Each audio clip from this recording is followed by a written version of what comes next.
I will. Bertels. Engels. Here. Carter. Here. Dubravik. Here. Eel. Here. Snyder.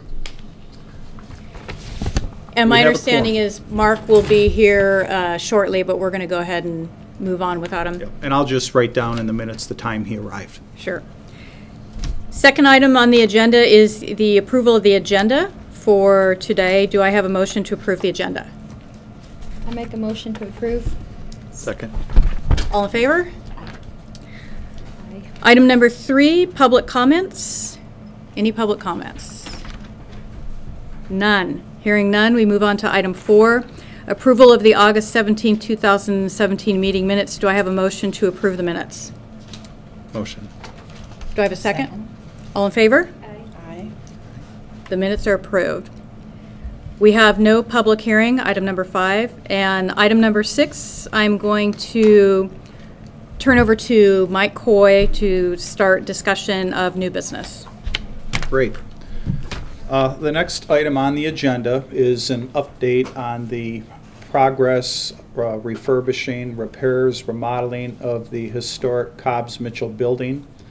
A lot has been going on there. Rob Mungar, the owner of the building, owner of the company that owns it, he is here. And in your packets, each of you should have a list of different items, different types of permits relating to progress of repairs, remodeling, etc.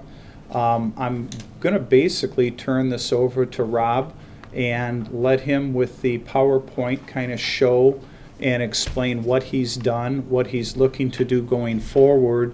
And then my intent is after he's gone through and explained this, certainly open it up for questions from you or from John or anyone else as far as what to expect next going forward and so forth, if that's all right with you.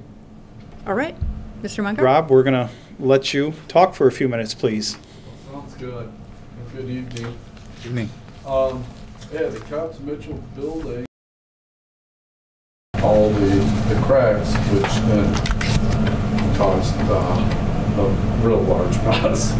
So everything's been completely repaired by a master plaster, and then all the drywall, we actually ended up drywalling over the plaster walls because of it got to the point there was no repair. So I worked with SHPO, got approval to do that. The front sign, I don't have a before and after one to show you, but the before one, if you recall, both posts were severely damaged and worn. Most all the lettering was worn, and some of it was getting to the point where it was hard to read. I sent it out to a foundry who then went and redid all the letters, filled everything in, and then repainted it. And then we put brand new posts on. Mm-hmm. So it's nice. The quality of the posts are far superior of what they used to have on there. Front of the building, tried to keep it to somewhat of a period, so we used rock and then put a new tree in place of where the old pine tree used to be. Here in the next month, you'll see a lot of flowers coming up. Really, it's predominantly flowers. I wanted a kind of a hybrid of Mackinac Island, so I really like the flowers. And then on the retaining walls, the marble retaining walls that were damaged, there is vines that were started. So by the end of the summer, we hope to, with the sprinkling system, to actually get the vines so they go all over the retaining walls. So it'll green it up, plus it'll hide some of the damage. This is a little bit of what it used to look like. You'll notice the brick color is bleached. We sanded a lot of the bricks. Some of the bricks that we tried to sand down that had the black on there, it was getting to the point where we were damaging the bricks. So It's going to be part of the character of an older building. The whole building has been stained. There are some bricks that still need to get stained, so it has a nice uniform look as possible, and it will also seal the bricks. The lone pine tree there, that was taken out. That's where that nice green tree's at. And if you can see in the picture to the right,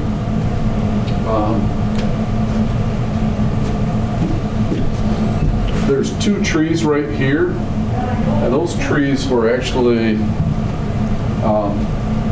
splitting in the middle. So I'm not really in favor of cutting down trees quite like the extent I've done on this site, but there really was no good trees that were able to be retained other than the ones along Mitchell Street. There were some decent trees, but even those, there were only like 3 nice maples. The others were like an ash. They were not a high quality hardwood tree. This gives you an example of how it was unkept. The bush had grown into a tree. This tree here, I had quite a few phone calls about me taking this out. Well, a few, not a bunch, but the problem with this tree, the previous owner had actually poured cement down into where it rotted. And so when we were cutting it out, the chainsaws hit it and actually broke the chains on the chainsaws because they didn't expect concrete to be way down into the tree. And when you got close to the building, you could see that the ground was raising up and that it was leaning. Either it was going to ruin the foundation or it was going to fall into the building. So that's the reason for removing that tree. This is pre-elevation change. And you'll see those little trees out there along Mitchell. A couple of them were very nice. The one to the right was a nice tree, and unfortunately, that was right where the driveway was going to be coming in. This is currently how it looks.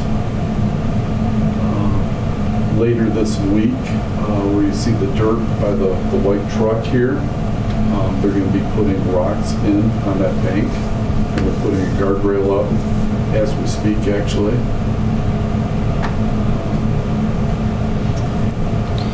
The windows, I worked with Shippo, and when I went through it with Shippo, the discussion was the windows, because these are like a high-quality storm window. It's metal. I mean, they're a dual pane window, but there's not a lot of insulation factor. Rob McKay told me, he says, I really don't care what you do with the windows. I'm not going to hold you to the wood ones. These are definitely not period. So as long as they're improved. Problem is I went and purchased windows without getting his permission, and this is actually was brought up by Mike Coy. He said, hey, you need to get the windows approved. So I gave him this. Actually, Mike brought up the comment first, and then I called Shippo, and they said, oh, no, we actually have a problem with the windows. This is the first historic building I've ever done. Okay, so I've done a lot of land development, medical buildings, professional buildings, but this is news to me. So I have all these windows for this building sitting in the Better Bodies building. I'll show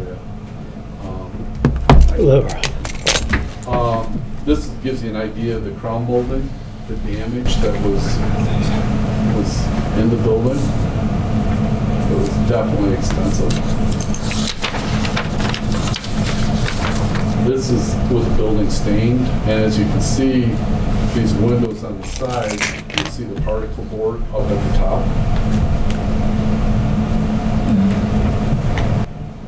Rob, would you go back one and show the particle board from the inside also? Oh yeah. Yeah. There's the particle board, which is definitely not a period item.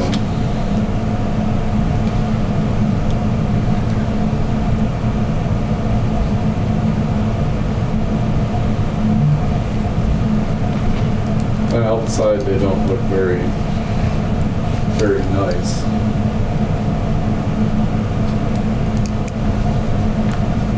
These are the windows that we're going to get installed that I purchased.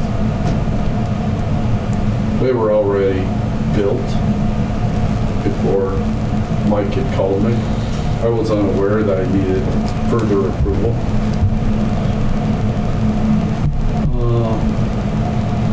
And then this is the interior of the building at this time. A big difference. Nice job. And as you'll see on like the history, work history, I worked with Mike and the city throughout the whole time to make sure permitting was done correctly. I know there's some work, unfortunately, that doesn't get permitted, but like the city would like. I felt my relationship with the city is fantastic process. And Mike, he comes out almost immediately. It's really easy to work with, communicate with. I had talked to Mike about working with the city on, because the windows I purchased were designed to be at a higher energy quality. And so I talked to Mike about working with this committee with windows and to work with SHPO. What is SHPO saying about the windows in terms of what they'd like to see? They would like them operable. I'm sorry? They would like them operable. Oh, okay. Now, I think we could recommend that the windows are sized for the openings of the space. So if I go back here, see the masonry, how it's framed around there? These windows are set, so I'm not going to do any modification of the brick or the lintels. So it's going to, it would give it a nice clean look. And I understand it's not 100% historical. However, these are not even close to historical. So that's why I figured anything was an improvement. These are really cheap windows. And technically, I can just leave these windows. With the OSB board. Yeah. With the Right. USB board. Now, are there photos of what the windows looked like originally before they were replaced? Yes. Okay, what did they look like? They actually look very similar to the ones I purchased, except they were operable. Okay. They were a double hung. Is that why SHPO is digging in their feet on the windows? No. Okay. There was transoms up at the top. So how's that going to shake out with SHPO? Right now, I've just been needing to be focused at getting the building done. So that's what I've been focused on. And once I have that done, then I was going to go back to SHPO. And I've been working with the Washington, D.C. through the process too. So I was told at the local level that you guys have a lot of input. So. So from a safety standpoint, is there one or two entrances and exits in each of the Yes. rooms up there? Okay. So you don't need to legally have a window exit. Exactly. Okay. And I've had Anthony from the fire department go through it. And Yeah. so he went through with my electrician and laid out where we need the exit signs, the emergency lighting, everything. So you can go out the front or out the back, you're right at grade. So it's pretty hard. It'd be pretty hard to get trapped in the building unless you were in the attic. The Okay. attic only has one access, but that's not getting rented out. That's for HVAC. I have a question. When you say that the transoms, did it look similar to that, like the double hung that's there, but then instead of the particle board, it was a transom up there? Yes, yeah. Okay. Uh-huh. And that's why I went with that design. Mm-hmm. Go back here. Oops. Oh, this design. So it looked almost like a transom up at the top. I think what would help us would be seeing original pictures, which I'm sure they're very accessible because of what the Oh. building is, you know. But to see original pictures of the windows, you know, and like they're not original windows anyway. So, you know, that's just, but it would be nice to see what it looked like, you know, when it comes time to actually an application before. Like right now, you're just updating us, but to put that through. That's really why I came tonight, was to update you and Mm-hmm. not to make a formal application. So, putting aside the window issue, how far off do you think you are from being able to use the building? Right now, I'm waiting on the HVAC inspector. We were issued a building permit, so my HVAC person, installer, started work. And after 2.5 weeks, was told the HVAC inspector didn't like the heat load plan. I used a New Jersey engineer to do the heat load plan because the local contractors from Traverse City and around here, they talked about sizing it by throwing in a couple extra furnaces. And I said, I'm not comfortable with doing that. I want an actual engineer to do it. And so I had a New Jersey firm that was highly recommended to do the heat load so that it would be balanced and everything. Well, they realized it was a New Jersey engineer that did it. And so they put a stop work order on us about a week and a half ago. So I'm working through that right now, which is not a fun situation at the end of the deal, because 90% of the HVAC has been installed. And I've had a local Grand Rapids engineer that's reviewed it. Hopefully we'll be able to get everything resolved. But really the upstairs, we can start moving office furniture in, and the lower level is probably 60% complete too. Plumbing, everything. So, and you've seen the outside, they're finishing up the plants today for landscaping, so. Now, maybe I missed this. The windows that are in there now, are those inoperable?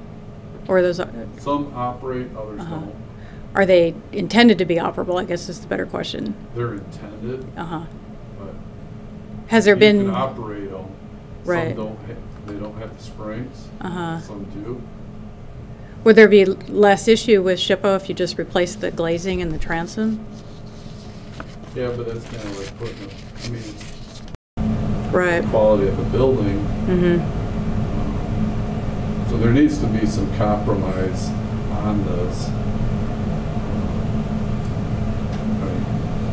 I can go put bulk windows in, but that's going to be pushing probably $70,000-$80,000. And then we have a local economic situation. I'm not going to get the rent for it. So reality is that's not going to happen. So, you know, And what material did you say these were? they were a vinyl. The a high gelled quality- wind? Yep, Okay. gelled wind, high quality vinyl. So they weren't like a cheap replacement window that you buy, you know, from an only manufacturer. So. Mm-hmm. Did you say these were as tall as the three? Were you Yeah, guys getting rid they're of the like particle board? 7.5 feet tall. Okay, so it would fill in the top. Oh yeah. Oh, okay. These are big. Man. Okay. They're taller than my hand. Okay. So to give you a visual, these are not. I don't like them. but- Rob, no, I have, Not the same. I'm sorry. I have a quick question now. Obviously, the windows that are in there now with the particle board, I'm assuming a window like this is going to let significant more light into the building, Oh yeah. so. I mean, And the color, I like the color because it goes right with the stone. I mean, it blends really, really nice. Mm-hmm. I have a question. Is that, I so much wish that those weren't already purchased, you know? Not all, not, because doing stuff on old buildings myself, I know that works when you're like, you know, and it's not what you end up using, and then it's like, that was a waste, you know?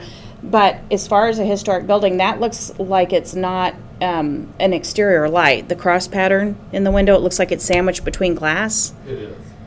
And that's something, if you're going for other new windows, that I would definitely suggest against, because it's just a red flag that that's so not a historic window, you know. And they do have some, like Marvin Windows, et cetera, some products out there that it's an applied historic light, you know, that gives a closer to a historic look. And generally, especially on a building of this nature that's National Registry and that kind of thing, even just the pattern of what you have there with just the transom, they're going to want you to go back to the original look, you know. And even though those aren't original product and they're yuck quality and this kind of thing, they're still seeing, even though it's filled in with cardboard or whatever, you know, transom and double hung window, you know, with no divided lights. And I love divided lights. I have them all, you know. But as far as the historical accuracy and that kind of a thing, if you're having to go back to the drawing board anyway, I'd go as close to what your original look was, Well, you know, as possible. I'm probably not going to spend the money. Mm-hmm. Because at $80K, Yeah. I mean, reality I know. is, you know, Mm-hmm. you know, I would look at doing grids on the outside and Mm-hmm. working with something like that with these and put the money in, but Mm-hmm. unless, like, Yeah. you know, I know John said there's an exterior grant possibly happening for the downtown, maybe get something like that, but this is the other thing, is the state doesn't, you know, from your stuff, the state doesn't have any money for grants. So, Yeah. and they did say, as long as it was improved, we were not gonna have any issue with you. Well then, if Mike hadn't called me, these would have all been installed. Because when they did the walkthrough, they said, hey, as long as you improve, they just didn't say, hey, we want to go with that exact design. So, you know. It's unfortunate. Yeah. Yep. Oh, yeah. I mean, hey, if this is one thing of, I mean, a lot of stuff has gone fantastic there. So, That's good. Question for you. I have a couple other questions myself, personal. I see that before you bought the building, or maybe right after, there was on the north side of the building, anterior to the front central door, some damaged area on the brick that that was getting worse. And I think it was like starting, popping surface and this kind of thing. And since then, I know you've done some cleaning of the brick and everything, and the, like you said, the staining. it was actually replaced. Yes, the brick in that area was replaced, and you've done some staining and this kind of It thing. needs to be stained. That's one of the Okay, that's what I was curious about. And were you having, because it looks like some other areas are still looking like there's some other fallout, damaged brick. And I'm sorry, I can't picture which part of the building exactly because I'm not standing right there. Which areas might still be having issues per se, and just curious, like what products you're using. Not that we're regulating your products or something like that, but just curious what you're using and that kind of thing. Because we're looking at doing other buildings in town, and if you have a good restoration people, we all share these resources around as well. But either whoever you're using for brick maintenance, and are you happy with them, and these kind of things, not necessarily to be discussed here, but to bring forward and for us to put on a resource list and that kind of thing. And is the roof still leaking because where the plaster was damaged? I mean, I know a roof was put on before Actually, they. that leaked like 11 years ago or 12 Okay. years ago, right prior to the state moving out. Mm-hmm. The Because they replaced it right before they got rid of it, And or I had moved it on. The roofing company that actually roofed it. Uh-huh. Rick, what's Rick's from? Liptac. Liptac. Uh-huh. Actually contracted to have the roof done. Mhm. And actually, if he hadn't done it, that building probably would have. Oh, yeah, it was in bad shape. Gone. Yeah. too far.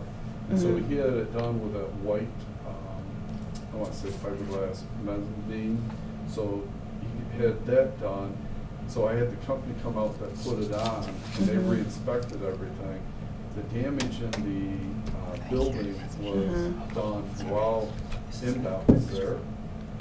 And so it just never was addressed. And then this owl that purchased the building from MDOT, or the city, he never did any of the work. Yeah, we saw that. We noticed, you know.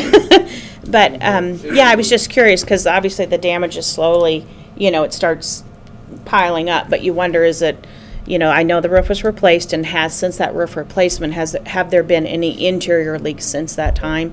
So that roof, you're still happy with that roof? Because I just thought, well, did they not do an adequate drip edge or what? You know, because you start seeing damage on the brick, and usually that's a lousy drip edge that it's weeping down onto the surface, you know, where when they put asphalt over what would have been a gutter system, it's now gone, and then you're just coating the brick and ruining it. Dripping through behind the 2 layers of bricks, or like in between? Actually, the roof is flat here. And there was a leak or a hole in the roof.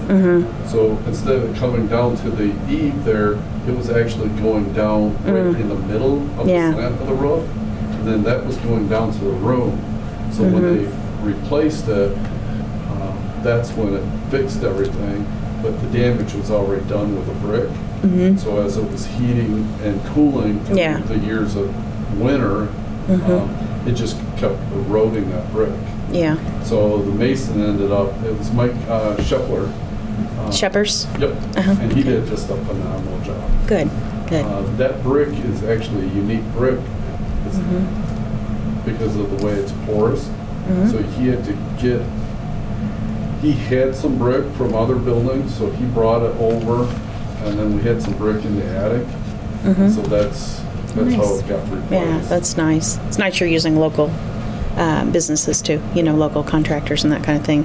And then on the rear of the building, if you go back there, I ended up paying for limestone to get cut to the same size as the limestone. Oops, I'm going back here. Okay, back. Because the lower portion, I want to say it's 10 by 24. So I ended up, and that was an expensive item too, is to have the limestone custom cut. So I had them custom cut everything so they match the upper limestone.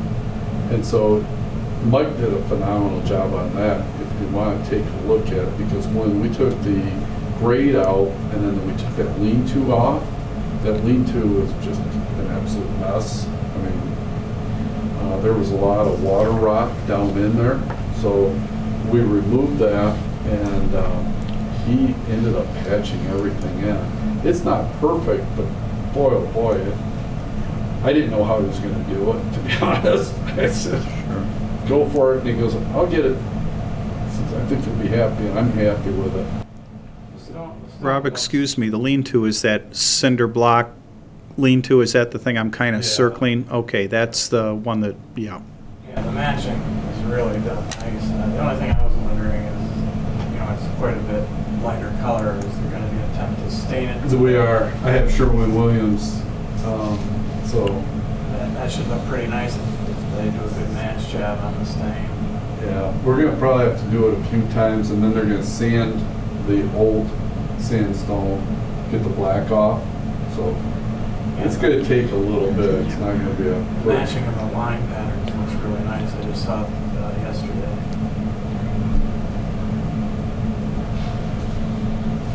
Any other questions? You know, I do. There's a gutter system, isn't there? There is an internal gutter system. Internal, and then are there downspouts now? Nope. Okay, that's why there was brick damage. Yeah. Yeah. It's probably like what's going on at the museum, Yeah. where it It's leaks through, running and, right down the wall. and then probably bad gutters too, so that just those double wall layers sheeting right between them. I have another question. On your crown molding, the plaster, who'd you use for plaster? J&M drywall. J and N? No, J, and then N is in November. Uh-huh. M is in Mary. John Moore drywall. And they did the plaster part, not the drywall part? They did both. And where are they from? Lake City, actually. Okay. And they did a fantastic job. Mm. That was another item that I wasn't expecting quite the expense of, but we could have just caulked the cracks. It'd probably be good for 10 years, but then you'd have cracks again. And I just said, you know what, let's get it done right. So that's, when the guys were in there, I had probably 3 guys in there taking all the cracks and getting them open. So got all the new stuff off. And then it took John and his brother about 6 weeks just to do crumble. Yeah. But That's good. it looks fantastic. Yeah, I have one last question about your drywall. Where is this drywall going? There were a lot of, there was a lot of wallpaper and like embossed wallpaper and this kind of thing in the building. Where was this on plain plaster walls, or were these on walls that were painted or had other Well, all of them were actually finish off application? pretty much all of them had been wallpaper. Mm-hmm. But when you walked in there, you didn't really, in fact, the ceiling had been wallpaper at one time. And when we started working on the ceiling, all the wallpaper had to come down. So we had to re-drywall all the ceilings in the whole entire building. And when you looked at them, they looked pretty decent, but then once you started picking at it, the drywall would come all down from dry rot. And so we put drywall on all the ceilings, on the main hallway, drywalls all through the main hallway. We ended up putting 2 bathrooms on the main floor, and we put a mini elevator in the building also. And so we have drywall in the bathrooms. All the rooms that have the wallpaper ended up staying. So we didn't take any of that. And I ended up using a local lady, Lynn Montag, to fix all the wallpaper. So that was a labor of love. And then on the trim work, we ended up having to do our best with saving as much of the woodwork as possible. A lot of it was damaged from the state's use, which for that number of years, that's just happens. And then there was ventilation because they were doing the blueprints. So we ended up taking the vents out, which then damaged some of the trim work. So there's a lot to go into this one. Well, I think we just appreciate being kept up to speed on what's going on with SHPO and the window debacle. Yeah. Yeah. I And have- I'm sorry. oh, go ahead, Mark. I just, sorry I'm late. I was at the dentist and it's still frozen. So anyway, so if I start drooling. You know, I didn't notice this, but when did all those white things pop out of the roof? Oh, the vents? Yeah, I didn't notice it, but today. That happened like 3 weeks ago. Okay. So in the attic, all the HVAC is all installed in the attic, so it's down forced.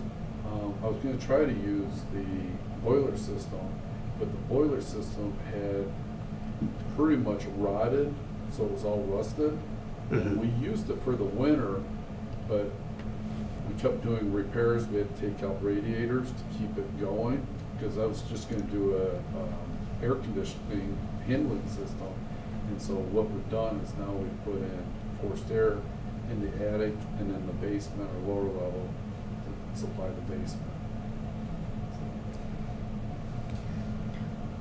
You're referring to those white vents, Mark? Do you see them You up can there? see That them look like to the PVC left pipe? there. Yeah, quite a few of Yeah. them. Yeah, that's something that, as far as this commission, is something that really actually affects us, whether what you do with the inside so much doesn't, but is my impression as far as our bylaws and this kind of thing, you know, in the historic district, even though we of course want the inside preserved, you know. But that, like the vents, that's something that, on my own home, they had done, they can wrap the PVC pipes or like in copper or something that's a more period authentic material, so that you just don't see a plastic pipe sticking up. Yeah. So I know you're not done, but if that's something that can be addressed as you finish off the ventilation and that kind of a thing, you know, to give it a little more finished historic and authentic appearance. Because it kind of is a little candy cane-ish looking. You got about 6 of them sticking up there. Oh, yeah, there's 6 of them. Maybe even 8, I'm not sure, but. And Rob with Shippo talked about painting them gray so that they just blend in with the gray Michigan skies.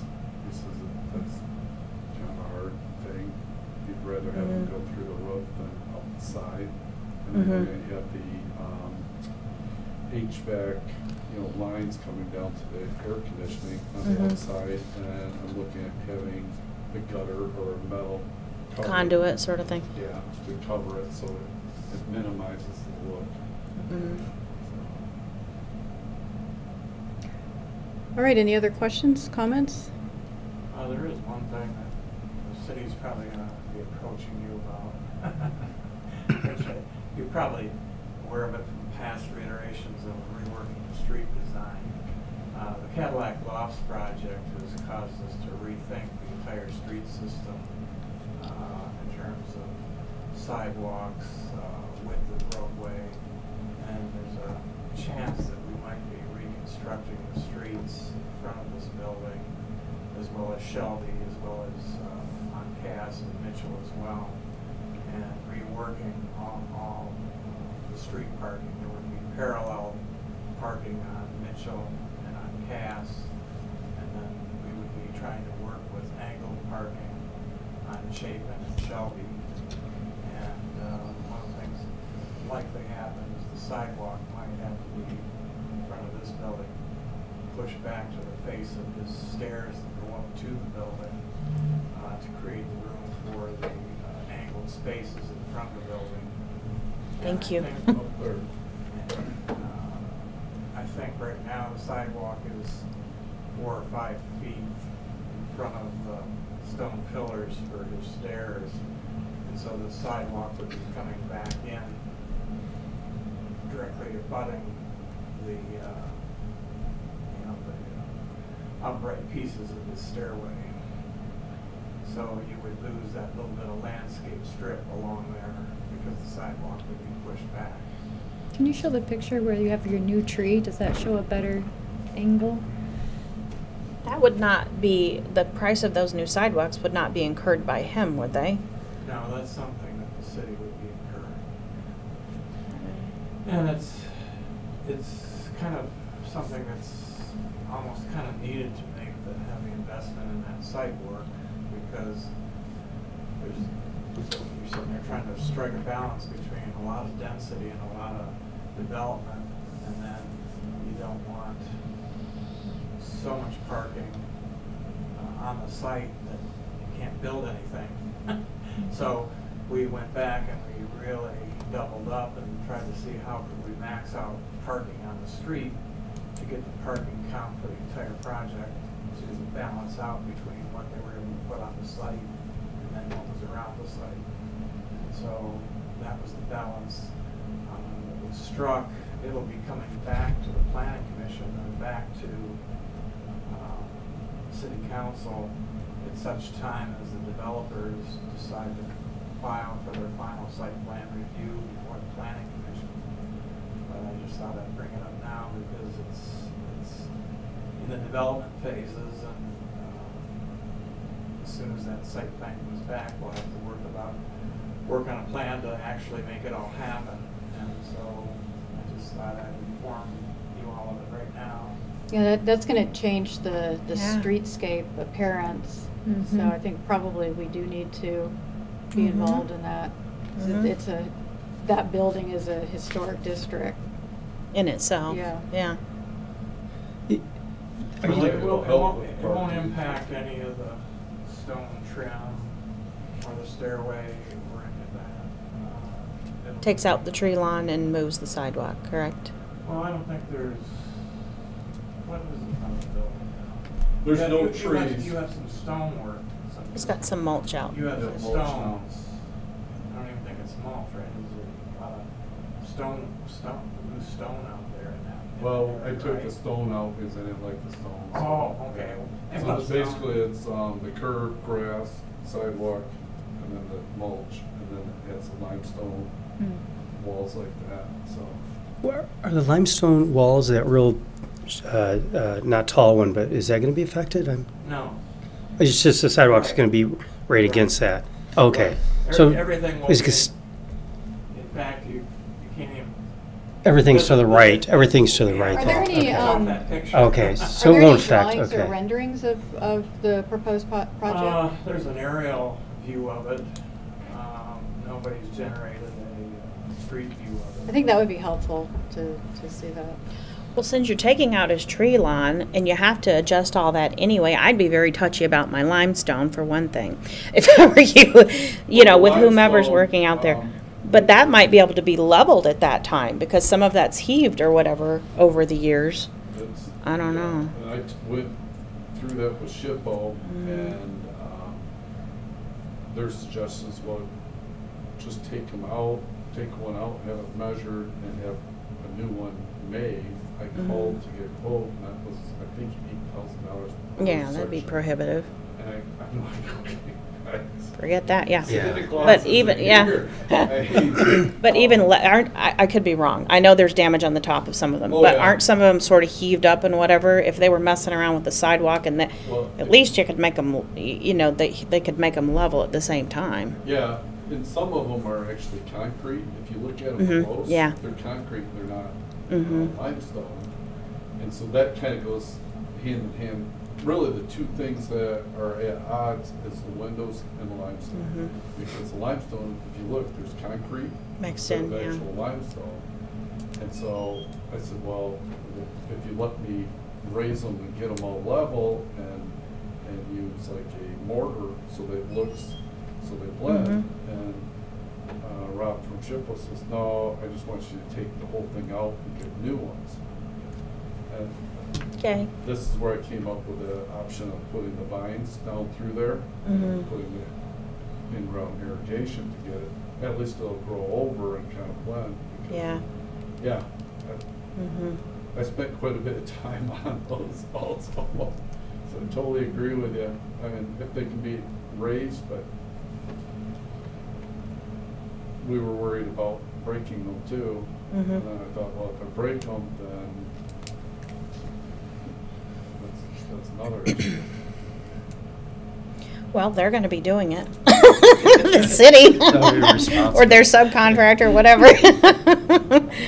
Yeah. Well, like everything, it all comes down to money. Mhm. Without doing extra work, I think we're already looking at a pretty hefty price tag. I think we're probably, upwards of probably $200,000 worth of work.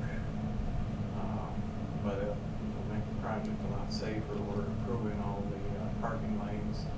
Parallel spaces will be increased by 2 feet, which should help that problem that you experienced down the rest of downtown Mhm. with insufficient width, and so you feel like you're always going to hit the side view mirrors of the vehicles parked in the parking lane, and so we'll have an extra 2 feet of width. So hopefully people don't experience that in front of the Cadillac lofts or on Cass when they're on that side of the project. But I believe Brian Newhoff, who's going to be a principal tenant here, is doing the street design. So obviously they're sensitive to what happens at this building because they're a principal occupant, and so they're trying to balance everything in terms of what Cadillac Lofts needs, and I think they see some value in perhaps having some visitor parking. They could, come in their front door by having some of that angled parking. And again, we haven't hit a final plan, so when we sit down, we decide there might be too much, we can pull some of it back. We just got to be conscious that whatever we do in the street affects both blocks and not just one block. Because it's the overall parking count, some of the things that'll make this building valuable in terms of constant leasability is the amenities that go into Cadillac Lofts, if they get the restaurants they need, if they get the retail stores they need, and all of that sort of thing. Okay. We really appreciate you coming in. Thank you Yeah. very Yeah, much for your thanks for the time. update. Me too. Nice to see you.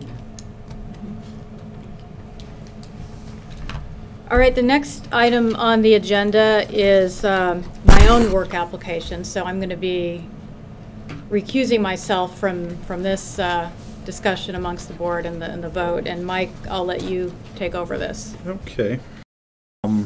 Typically, as we all know, when work is done at the rear of the house, you know, there's, thank you, Rob. Anyway, it's in the rear of the house, really negligible visibility from the front. But it's a four-season room, allow them to expand their patio and do some of that.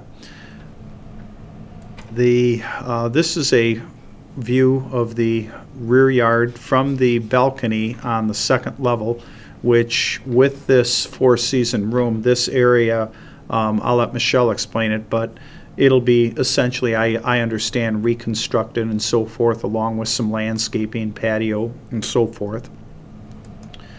Along with that, they're currently doing repairs to shore up current damage that they inherited when they purchased this home. I want to add quickly that in your copy of the staff report, there is the survey which essentially describes this property as a contributing site. And contributing sites, basically it adds to the historical integrity, architectural qualities of the historic district. So this is a contributing site, unlike some of the non-contributing sites such as Kirkland Terrace, places like that. Along with the historic survey, it appears the home was built in 1903 in the Queen Anne architectural style. So with the four-season room that they are proposing, and we'll look at some design concepts, you'll see how it'll blend in, it'll look good. It'll just look good. Real quick, I'm going through some of these. This is showing more of the repair work that they're doing, getting done to the home. Again, Michelle, when did you purchase this home? We purchased it in 2016, and to clarify, we're not actually doing repair work. We just literally used auto jacks to shore up the deck so it wouldn't fall down, because Okay. the structural engineer who looked at it said that there was a danger of the whole deck system pulling off the back of the house along with all the bricks with it. Okay, Yeah. okay. Unpleasant having a cup of coffee in the morning. And Right. this shows the current upper deck and the door sill and so forth. And just some of the things that are, going to be getting repaired. This is a concept. It's amazing how they've restored the rear of the house like this. But this is actually it's a wonderful concept, giving an idea of what this room that they wish to add, the appearance that it will have. And I'm assuming this is not the same size, etc., but it is a concept of essentially what they're looking to do. Here's another photo of the type of four-season room which they wish to add. And of course, there will be some, deck, patio, landscaping going along with it. These pictures follow the 13 pages of information that I included in your packet on this. This was all information Michelle prepared, forwarded to me, and I made copies. So these pictures actually follow what is in your work application, pretty much item by item. And this shows essentially where the four-season room is going to be located on the rear of the house. And in the right here, Michelle, that's the front of the house right here, isn't it, the one part here? That's the part of the circular porch. Okay. Yeah. Now, you do plan on keeping the exterior door, right, to go out onto the, so you want it to have a balcony structure? Oh, yeah, yeah. And the exterior upstairs door to be able Yeah. to actually go out and use your balcony? Right, which we have to make some assumptions, but because there is an exterior door on the second floor. We're assuming there was Kinda. something to walk out onto rather than like the Winchester house straight to your death. Yeah. Yeah.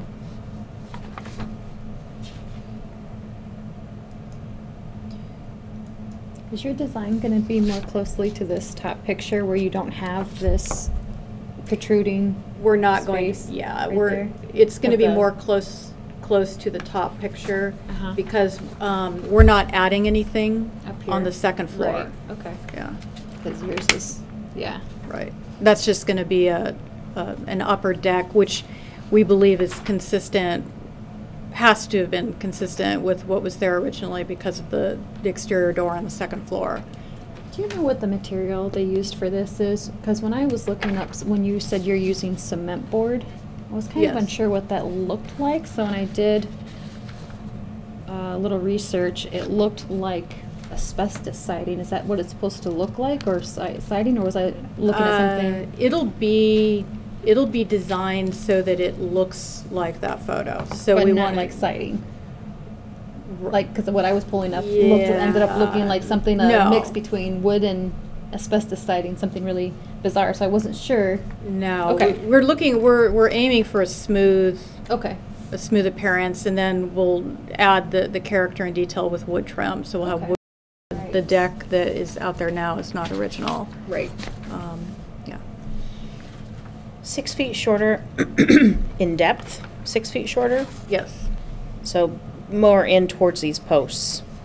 It's, yeah, so the concept is it's going to be 20 feet wide, so it's going to take it out. Will it encompass that left-hand window as well when you're No. facing the back of the house? No. It's going to terminate just shy of that window to the far left. Okay. It will encompass the kitchen window, which is not right now, that's not a historic window. I mean, the space, obviously. Yeah, but But the not window the, itself. not the window itself. Okay.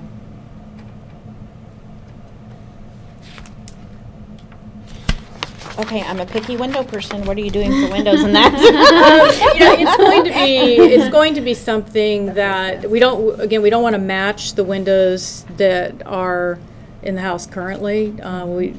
We're sensitive to creating an addition that distinguishes the addition from the main house. So we want to do something that looks similar to the picture. And I know, there's a number of manufacturers that have historically sensitive windows. Pella, Marvin, Anderson. I mean, they all have a product that Insulated, but looking closer to authentic, like with exterior Right. muttons and this kind of a thing versus the. right. We're looking. We like the look that's in the photo. So that is it's what very our pretty. objective is.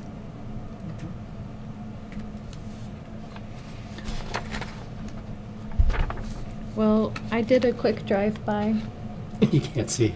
I did a quick drive-by, and honestly, you can only see the back of the house from the one side street from this angle right here, between this blue house on the corner. And I know these shrubs on the fence may not be there forever, because as of now, with the shrubs there, you still probably wouldn't be able to see the whole sunroom, really. I mean, that I could tell, and you can only see it from a small portion. So I don't think it would take away or at all from the look of the house from any angle that you drove around it, especially with the garage being directly behind it. I don't think you're taking away from anything. From my opinion, driving around the house, you really wouldn't be able to see it. And there looks like you had said, there's a door above, so there was something in the past that was there. So. Well, and I don't think we're bound to stuff on the back of the building anyway, technically. So it's more an aesthetic thing and encouraging what Right. looks nice, which that does,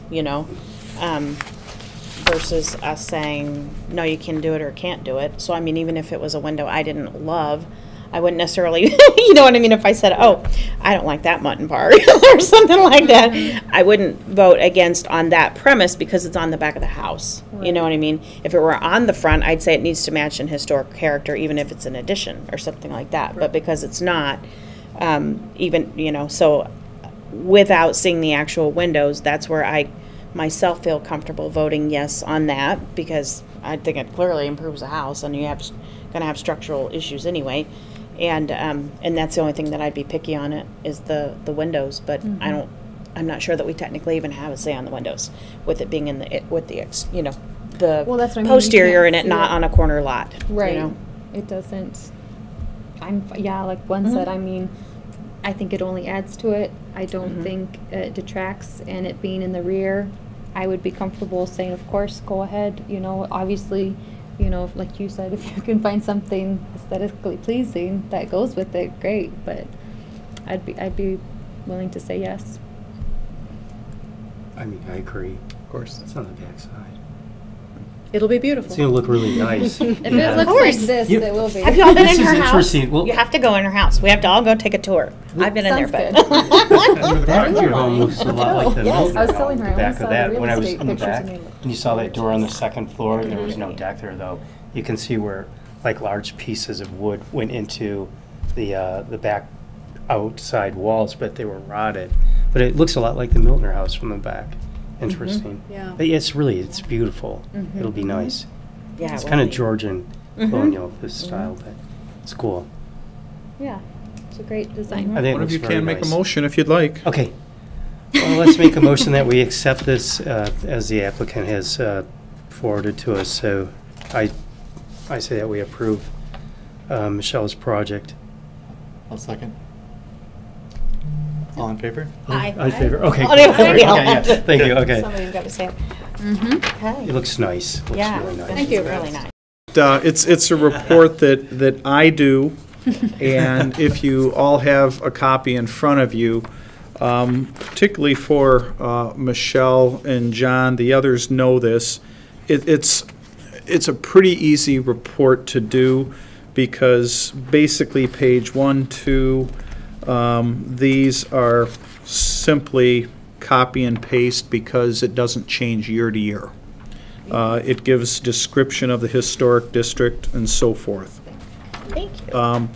In the report on page 3, we list the members of this commission, and we give the names and the titles of the officers for the previous year.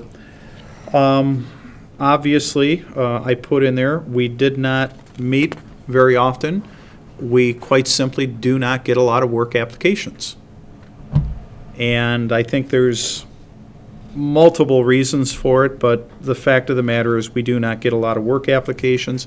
We meet to go over other things as necessary, such as Cobbs-Mitchell building and so forth.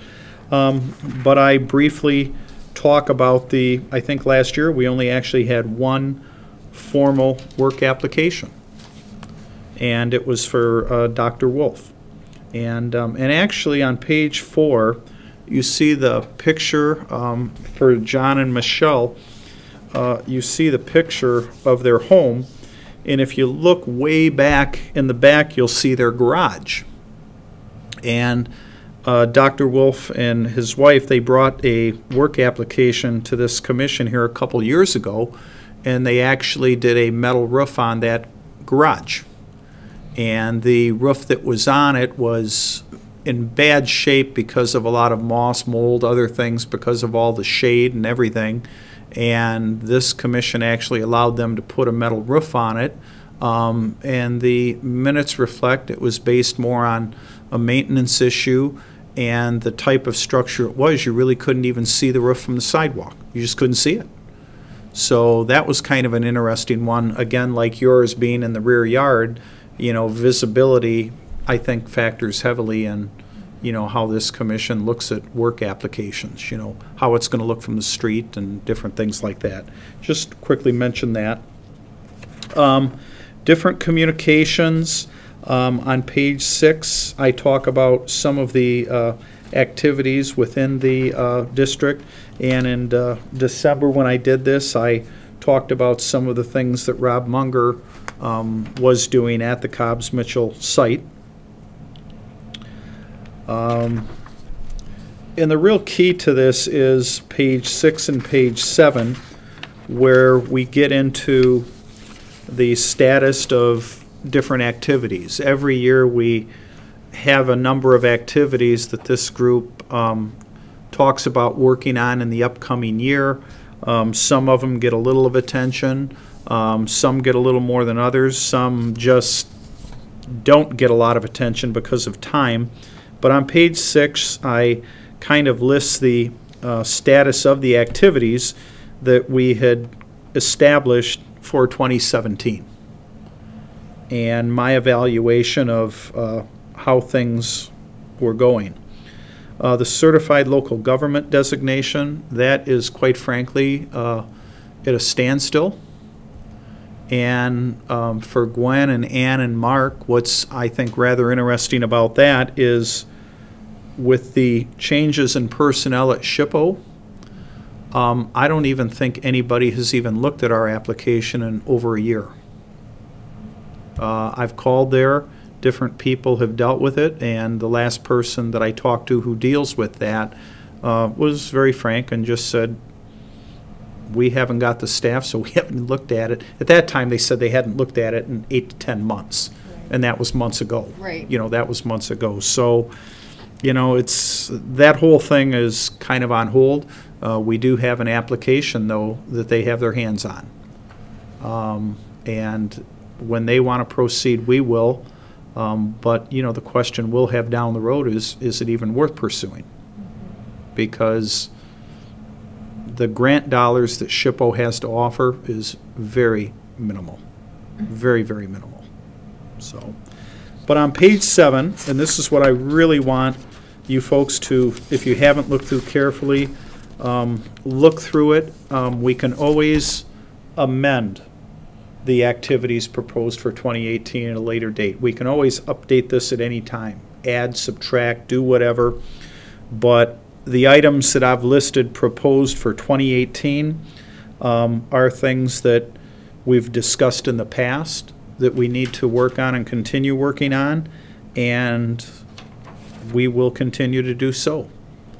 In it, we did not do a newsletter last year, but I can certainly do one this year. It's not a problem. I always kind of like to do one near the fall, just to kind of let people in our historic district know ahead of time that, you know, there are resources they can go to help with maintenance items to prepare their homes for winter.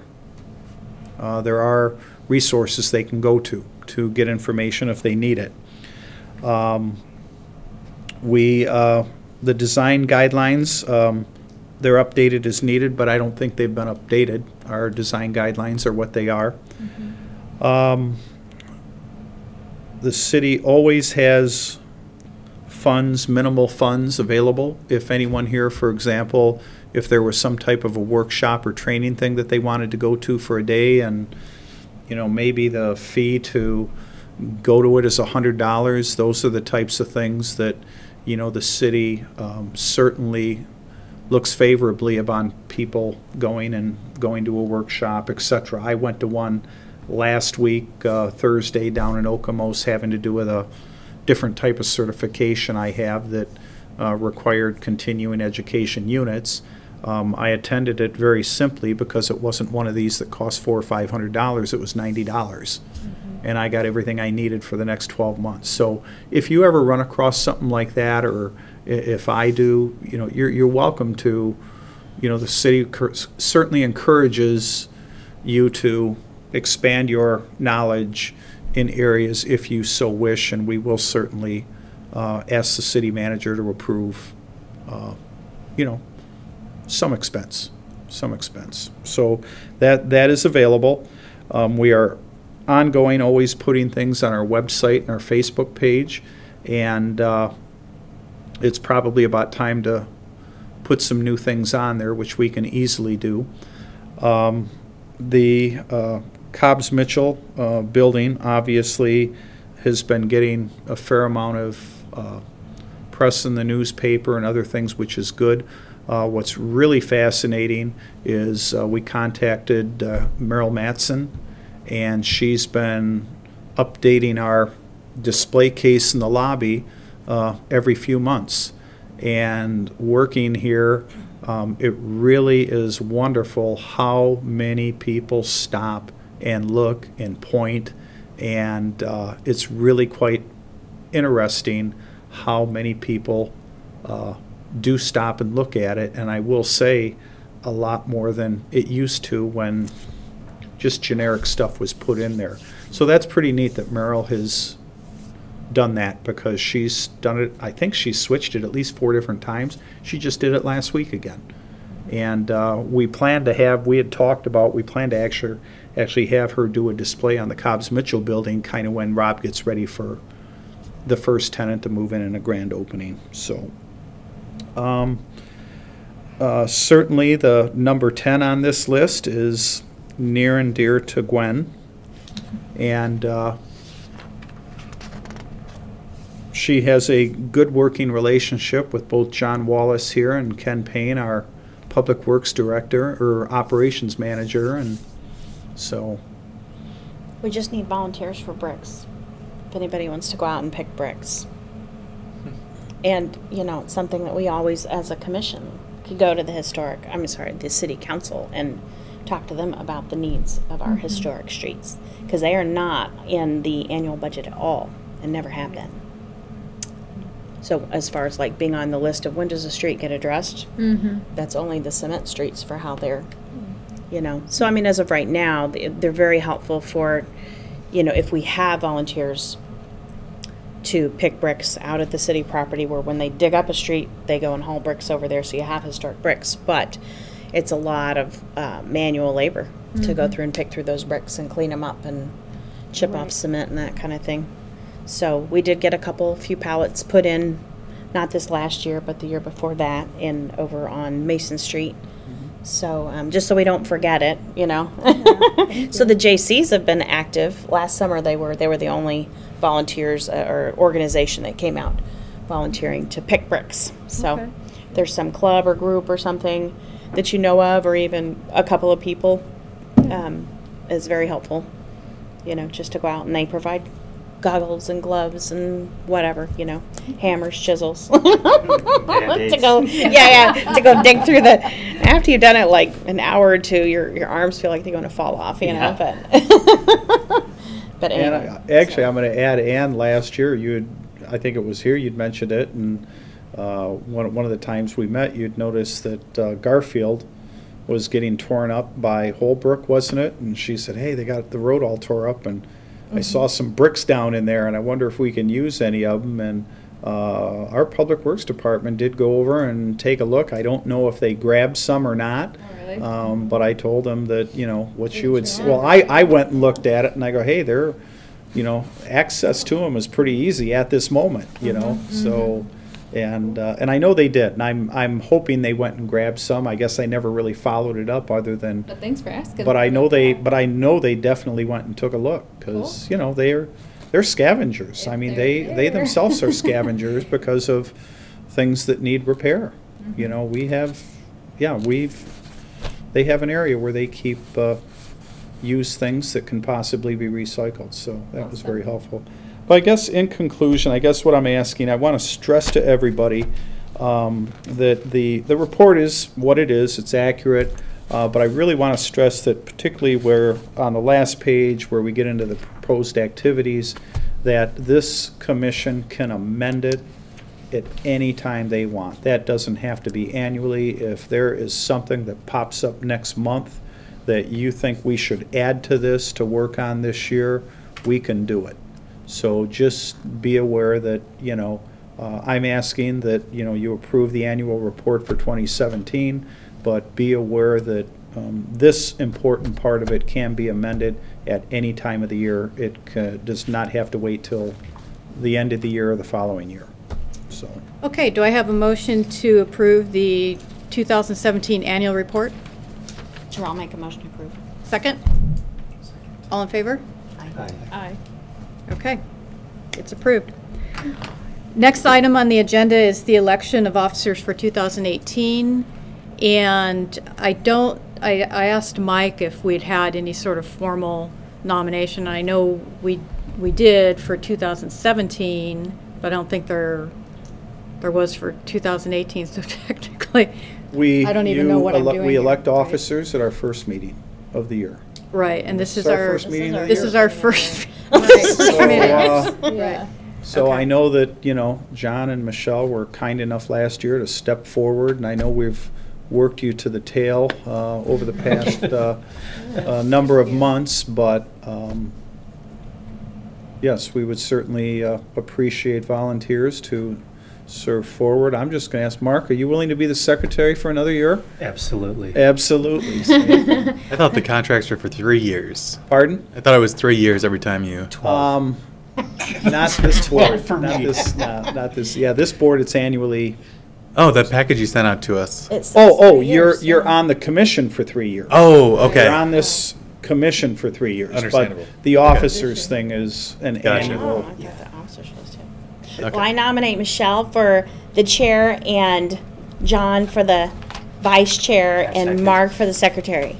Michelle and John, will you accept the slate of offices that Gwen is? Gwen does this every year. It's great. It's great. All right. Do I have a second?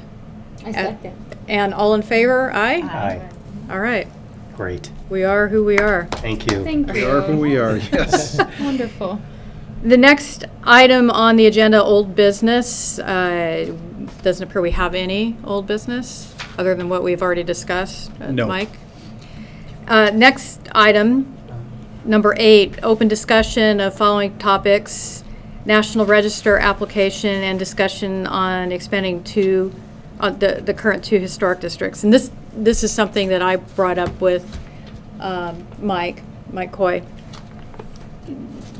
We were discussing the whole certified local government application, and I was questioning what the benefits would be for all the work that's involved in terms of inventorying the district and the application. It just seemed to me like an inordinate amount of work without a lot of return benefit to do that. Now, if we were going to be inventorying the district anyway, then, and we had that information, and an application would simply be turning that information into a different type of form, then that would be one thing.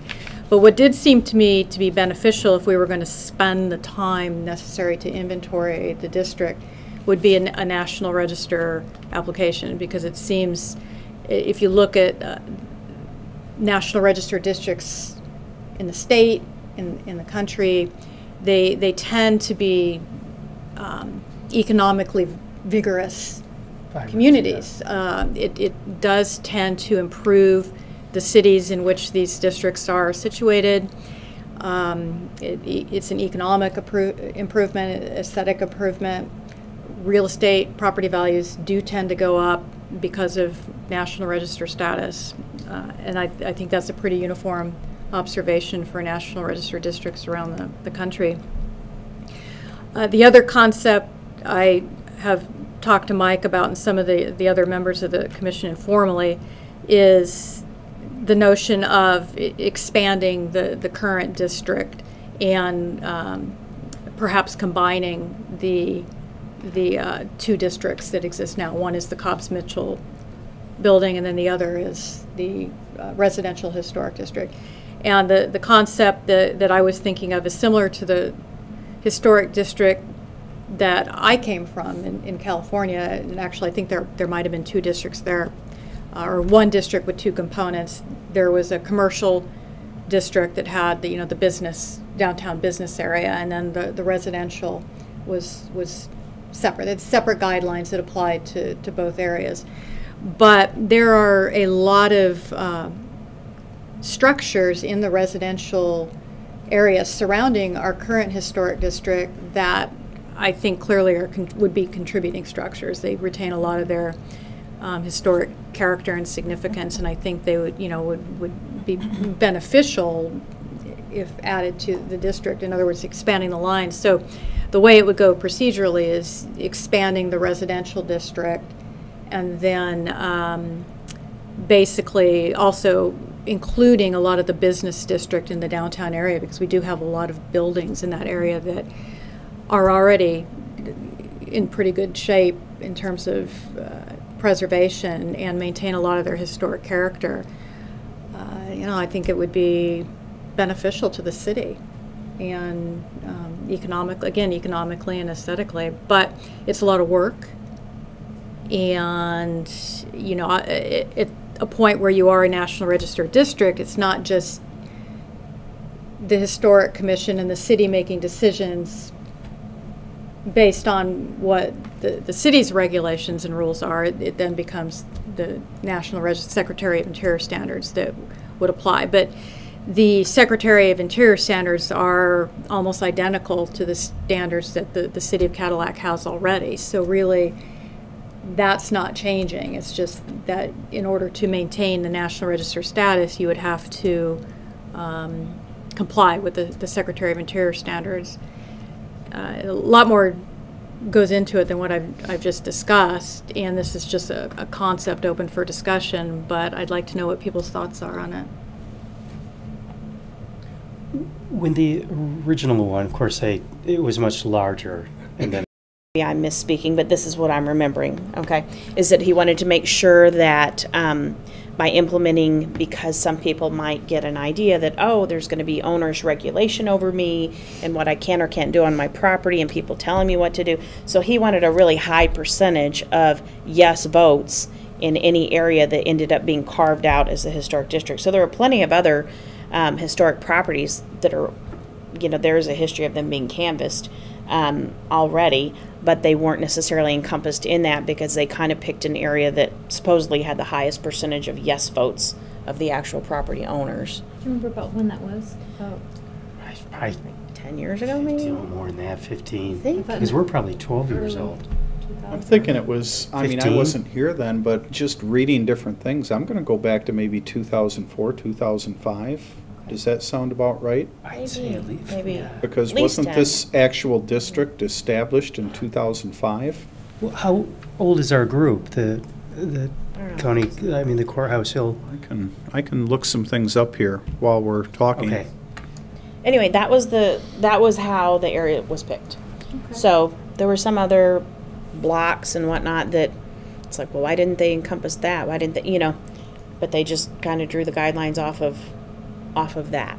So that's how they chose that. And the inventory, they did that even before, like 18, 20 years ago. Yeah, so the inventory, there's already the inventory done. I'm sure I know that there are Records. inaccuracies in the inventorying, but the overall picture of is it a contributing property or not, that's all there.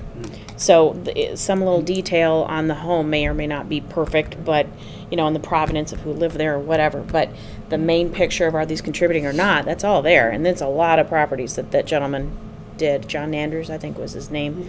So, of course, his accuracy is partly homeowner reporting, too, homeowners and what he could find in archives of either Cadillac News or at the museum, places like that. So, And also, the ownership of these homes, has changed, and I think I'd like to think that the interest is, going with stronger? historical. Yeah, I would think it's stronger now. Yeah. So that might be a good thing to, for the expansion of the district. Yeah. At one time, we did have a map that Mike had given us of the historic district areas, and you could see the streets and everything. And like you said, Michelle, I think there are a lot of buildings and houses that should be included that aren't right now. Right. Well, like Gwen's house. It's For fine. goodness sake, yeah, I mean. mine's not historically accurate. That's only We're gonna because make you it's change purple. And I'm not And? giving up my garage. Now, ironically speaking of what you just said, what I've just brought up here is in red is the The current one. historic district. Is the gray And the when this canvassing was area? done, the surveys that Gwen is talking about, I believe they encompassed all of this area in gray, light blue. And I'm trying to find a date on this, but I mean, I can look up the dates of when a lot of this happened and just email it to you, so you kind of have a time frame. But there were a lot of, if I'm correct, there were a lot of surveys done of homes outside of the current historic district in red. So, you know, when Michelle talks about, you know, expanding the district, this, quite frankly, was considered, correct, Gwen? When the whole thing, Yeah. the whole concept came about. So, you know, there is a little bit of a roadmap for, And a lot of that legwork, as far as Yeah, canvassing. The inventory part is done. Yeah, all which this, was so- a ton of work, yeah. Yeah, and that's my understanding in submitting I think you have to go through the state first. You have to have, it has to become I think the state and the national register application are at the same time. I mean, in terms of the procedure, I'd have to research what that would be at this point, just talking conceptually. And in terms of like homeowner approval, I mean, you don't need that. I think that was just more of a political. Yeah, that was a local thing. Yeah, but it is definitely helpful to have people on board and excited about that concept. I think if you didn't have a large amount of support for it, it would be a very difficult process and maybe not worth doing. So, I have a question. Yeah. Is there a, well, I don't know, it depends on how much you've looked into it so far. Are there guidelines or stipulations, for instance, that canvassing? That was done a long time ago. You know, the properties haven't changed per se, right? Right. If they're contributing, they're still contributing. But do they say, oh, this has to have been done within the last 2 years or the last this many months, you know? I bet there don't. is. I don't To be able know to- if. I mean, well, first of all, I don't know what those requirements are, but I would think that if you have the existing inventory, it would just be a matter of verifying it. Yeah. So, you know, if the property hasn't changed significantly on the exterior, then it would just be a matter of, you know, recycling the existing. I don't think description. too much has, you know, I mean, we've had No. one house. I mean, and in their Yeah. canvassing, I would tend to think it's more about contributing versus not, versus Right. who owns a house right now. You know what I mean? So if it's I don't changed even ownership, think, who I don't cares, think you know? Right. Yeah, I don't You think know? the current owner, I don't think it has any relevance probably to the inventory. It's just, it's the characteristics of the home and whether it's a contributing structure or not, or the, you know, basically the information that would be relevant to the state and to the national park. And I'd say, and since we've had this relatively small district going, it's, you know, it's been, I think it's, you know, gone fine. So I think that there would be more of an interest in some of those that are just, you know, in the outlying areas, you know, I would think there is an interest. What about the For it to be- business areas? What do you think about that? That's going to be different. Yeah. Yeah. That's where they hesitated before. They did, and I remember some of those discussions, yeah. Because of the downtown business owners, many of them being small businesses, privately owned, and saying, I'm trying to keep my doors open, and, you know, and whether it's accurate or not, them having the perception that there would, that whole thing of, oh, all these onerous regulations and, you know, someone making you fix your building in a certain way. Yeah, well, I mean, the reality, I think if people understood, there would be less resistance, Right. because, I mean, the reality of that downtown area is people aren't going to be Forced pulling to down do those anything. buildings, and Yeah. you know what I mean. Yeah. And it's sort of maintained its, you know, its character for many years. But I think if some of the property owners down there understood the benefit, you know, if Cadillac went along the lines of, you know, Traverse City, Petoskey, going in that direction of being that cute, you know, historic community up north, I think it would be really beneficial. And the downside really is, you know, compliance with the Secretary of Interior standards, but that's just standard maintenance. And because of the configuration of the buildings down there, I just don't see people really being able to do anything significant logistically as it is. Well, like if they had their facade changed 30 years, 50 years ago or something, and it's clearly not what would be looked at and called contributing, but yet what was contributing might still be underneath that. Well, that's up to them whether they want to take Right. it off or not. No, but no one's going to It's make them take it only- off. It's right? only, it's, yeah, To be right. in there, No, so- no, if it exists as it is, then Mhm. they don't have to go backwards and Right. do something to the property to make it contributing. If we It's got either- closer, it'd be nice if we had a lot of the business owners come and ask like for a Q&A so that they understood. Yeah. And they did do that with the other historic district. They did do I think multiple, wasn't it, Mark? Several, 2 or 3 of these public meetings. open meetings, whatever, where people could come and have questions, and they even brought people in from the state and blah blah blah. Right. So they did that to make sure they'd done all due diligence for there to, you know. All right, then, this isn't an action item, so I guess what I can do is more research into what would be involved, and then pull some of the more anecdotal information about, you know, what happens when a historic district is established in a town, you know, the benefits, the detriments and the benefits, that sort of thing, to give a big picture.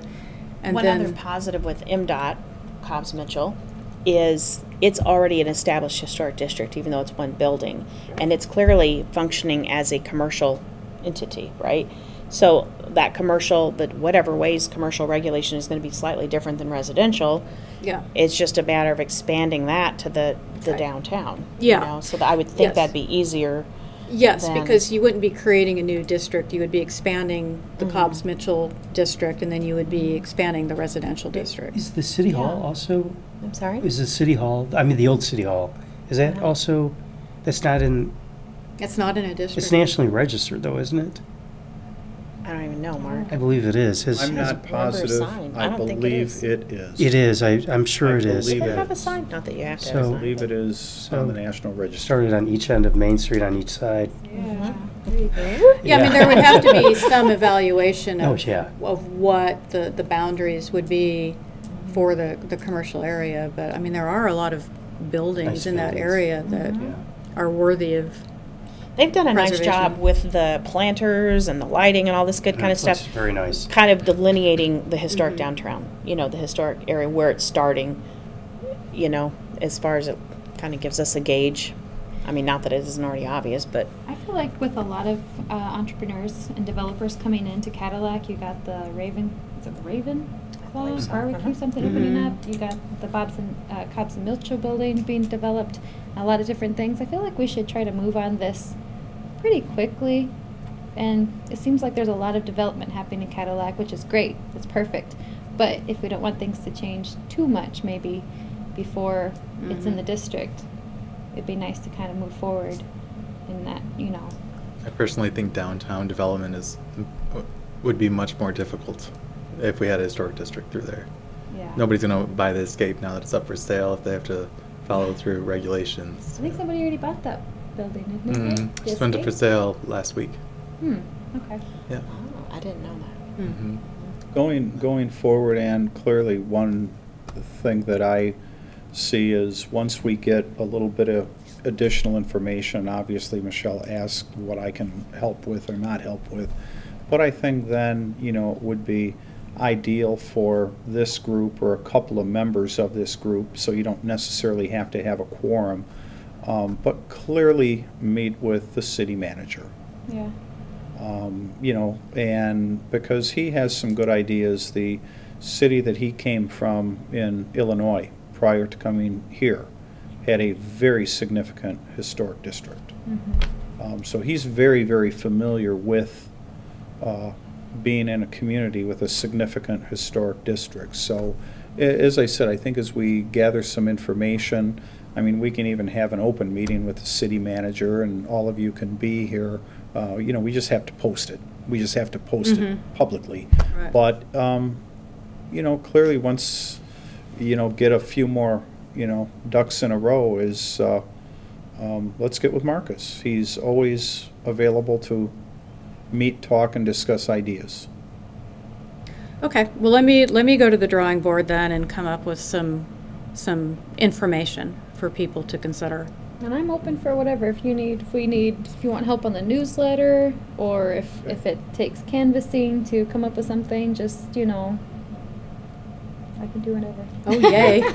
Well, and actually, and, it might be an interesting time to send out a newsletter and just in it put that this commission is discussing, potentially canvassing property owners near the current historic district and looking to see if there is interest in expanding it.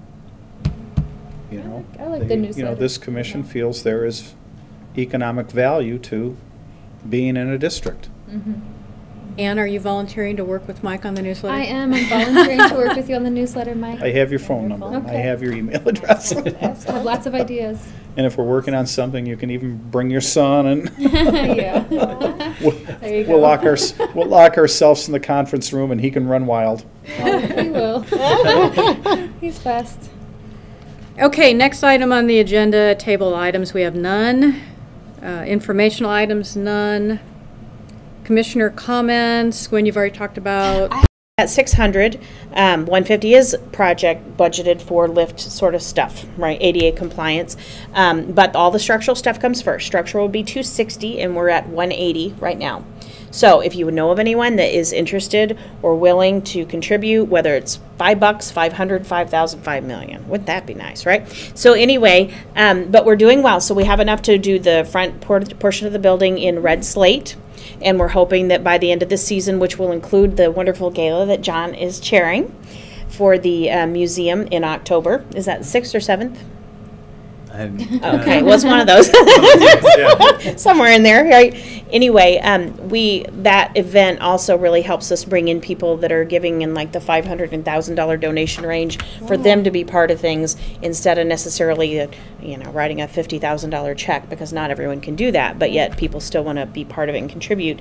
And of course, we're always $5 is a great donation too, Did you say that's what the gala's for? Is to contribute for? Yes. Okay, sorry. And and it's most of the money comes from the sponsors that we try to hit up. So we send out letters for that. But right now we're still working on, talking to individual donors to sit down with them and see if they want to do, whether it be 1 year or multi-year contribution or, a pledge, so to speak, so that we can budget and make this stuff all happen. So it just really gets to be a museum. But that is going to be a huge facelift in the historic part of town, though it's not on Mitchell Street. You do see it from a good number of vantage points, and that red slate roof, when we put red slate up there, is really going to pop with the the yellow brick and the white trim. So anyway, a lot of work to be done, but it's coming along. So there you go. Great. Thank you. And let me know if there's anybody that wants to give money. You will be. Good to know. Excellent. So very excited. Okay. Public comments, I see no one. Do I have a motion to adjourn? Motion. Second? Second. Okay. All right, thank you. All right. Perfect. Great. Thank you so much. Great. Thank you, everyone.